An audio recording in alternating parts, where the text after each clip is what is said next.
All right, in this short lesson, we're going to go through the procedure for manually calculating a return to departure. And of course, in the real world nowadays, you would probably just use GPS.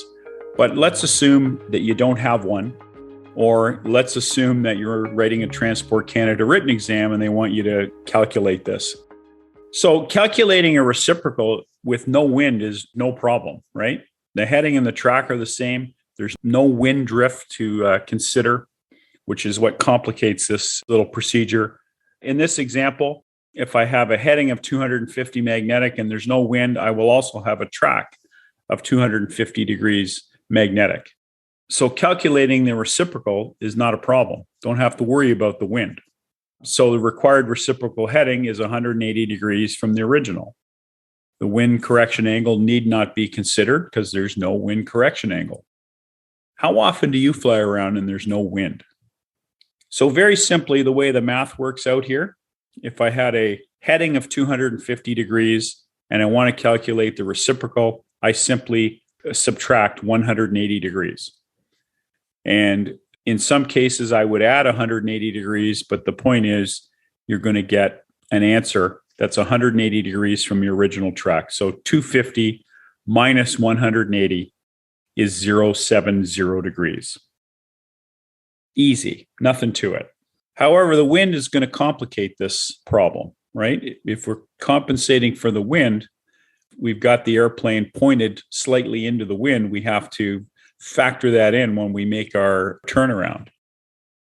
So in this example, we've still got a track of 250 degrees magnetic.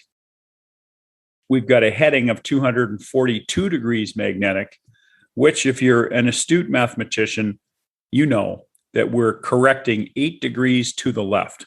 So in other words, we're having to aim the airplane 8 degrees to the left of our track in order to maintain that track over the ground. This is a very common scenario. Remember that when we want to make the return track, we've got to apply the wind correction angle in the opposite direction. So that means if we were correcting to the left on our way out, we've got to correct to the right on the way back.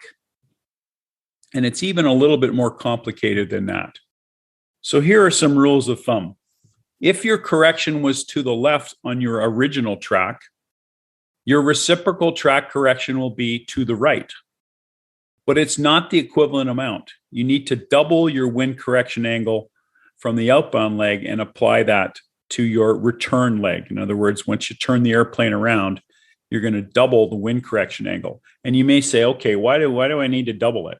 It's because we're trying to return to our original airport of departure. So if we simply applied the same wind angle, we would miss the airport on the way back. Okay, so we have to double the wind correction angle from the outbound leg, and of course, vice versa. So in this example, our track is still 250 magnetic. Our heading is 242 degrees magnetic.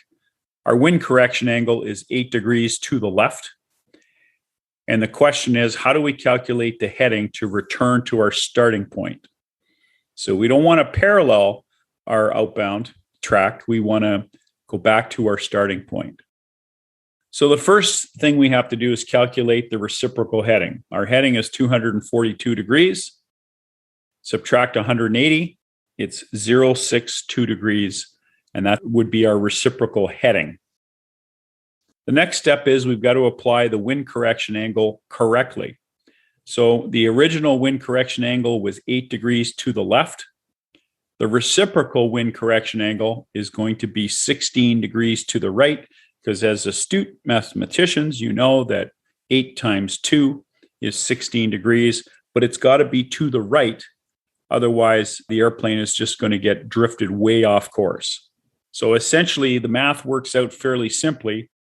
Our reciprocal heading of 062 plus the 16-degree wind correction angle means that a heading of 078 degrees should take us back to our point of departure.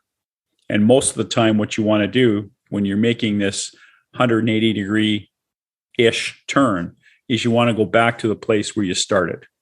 And this is a quick and easy way to calculate it. You could also do this using the track, but most of the time as a pilot, you're going to be flying on a certain heading. And what you want to know is, where do I point the airplane to get back to where I started from? So it can be done either way, but this would be the most practical and useful way to use the heading. Of course, you've got to be aware of your wind correction angle.